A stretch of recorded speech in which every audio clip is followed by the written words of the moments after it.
ఏంటే చెల్లెలి పెళ్లి శుభలేక? అవునండి, ఆగమేఘాల మీద అచ్చొత్తిచ్చానండి లగ్న పత్రికలు. తమరు దగ్గరుండి జరిపించాలి పెళ్లి. శుభం, తప్పకుండా జరిపిస్తా. ఇక అన్నట్టు పెళ్లి పనులకి ఎవరైనా మనుషులు తక్కువైతే చెప్పు, నా కొడుకు బుల్లిరాజు గారిని పంపిస్తా. చింతకాయం కాదు, మా ఇంటి నిండా బోల్డ్ మంది పనోళ్ళు పాలేర్లు. అసలే మాది ఇప్పుడు తొరల వంశం. వస్తానండి, అవతల బోల్డ్ మందికి వంచాలి లగ్న పత్రికలు. సెంతకాయలు అమ్ముకునేదానికి సిరిమాలత్యం పడితే సెంతకాయని చూసి సి వంకర టెంకరగా ఉంది, ఇదేం కాయా అని అడిగిందంట. అట్టుంది దీని కథ.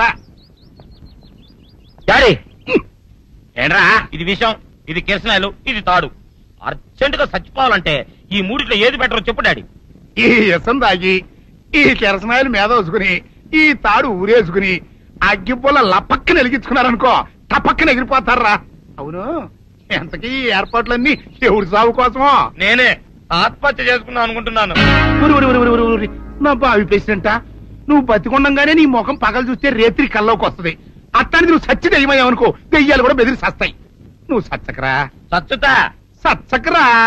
నేను చచ్చుతా. అయినా అంత అర్జెంట్ గా సత్తాల్సిన కర్మ నీకేంట్రా ఇప్పుడు? ఎందుక నేను పిల్లని లవ్ చేశా, ఆ పిల్లను నేను పెళ్లి చేసుకుంటానంటే నువ్వు నో అంటావు. నేను నీ మాట వినను అంటే ఆ ఆస్తి కవర్ ఎవరికైనా ఇచ్చేస్తాను అంటావు.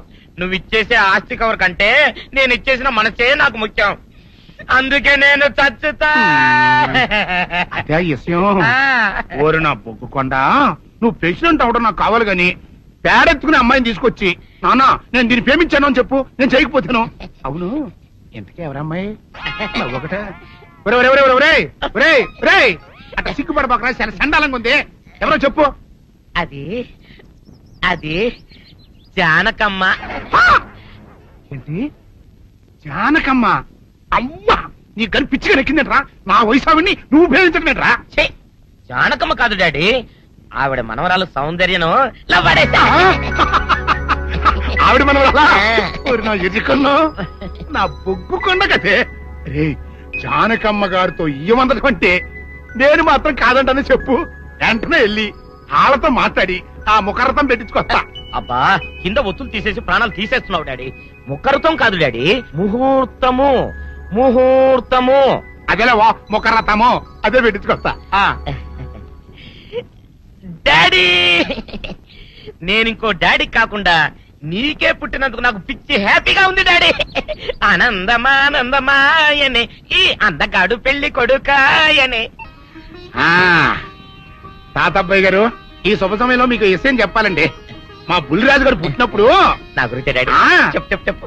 మా బుల్లిరాజు గారు పుట్టినప్పుడు మా ఆవిడికి పురుడు పోసిన మంత్రసాని ఈయన్ని చూసి పుట్టింది పంది పిల్లేమో అనుకుని అని అడిచి ముడిచిపోయిందండి.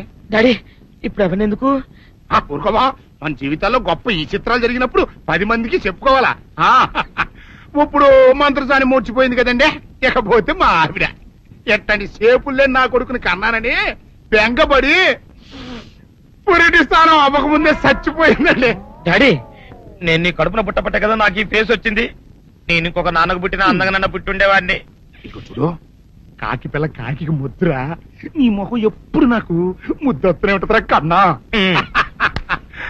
ఇకపోతే మా ఆవిడ చచ్చిపోయింది కదండి. ఈయన్ని ఎత్తుకోవడానికి వచ్చిన పని పిల్లలండి ఈయన చూసి దడుచుకుని పరుగో పారిపోయేవారండి. అసలు ఈడికి ఈ జన్మలో పెళ్ళవుద్దా అని నేను ఈ ఆడవని రోజు లేదనుకోండి. అట్లాంటిది మా బుల్లిరాజు గారికి మీ అమ్మాయితో పెళ్లి కుదరటం నిజంగా మా అదృష్టం కదండి. ఎంత మాట, మీలాంటి వారితో వీమంతరం మా అదృష్టం. అలాగే అంత మాట్లాడతారు. పొంతులు గారు మొకరథం పెట్టేయండి. అయ్యా, ఈనాటికి సరిగ్గా 4వ రోజుకు ఓ మంచి దివ్యమైన ముహూర్తం ఉంది. అయితే అదే కాయ చేసేయండి. ఏం డాడీ? అట్లాగే ఏమనే, మా ఓడికి పెళ్లి ఖాయం అయితే మా నూరు దేవాలయంలో దేవుడికి అభిషేకం చేయిస్తానని మొక్కుకున్నానంటే ఆ అభిషేకం ఇలా జరిపిస్తున్నాను. మీరందరూ పెళ్లి కూతురు తీసుకుని తప్పకుండా రావాలి.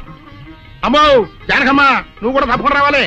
ఎంత మాట, తప్పకుండా వస్తాను. అట్లాగేనమ్మా, వస్తామండి. వస్తానండి.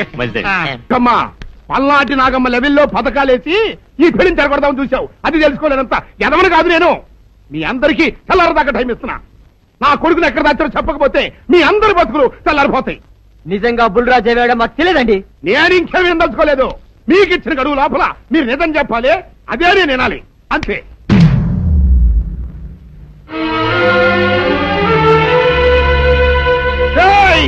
గడువు దాటిపోయిందిరా, మిమ్మల్ని అందరినీ చంపేస్తా. నిజం చెప్పండి. బాబు గారు బుల్రాజు గారిని ఎవరో చంపేసి చెరువులో పడేసి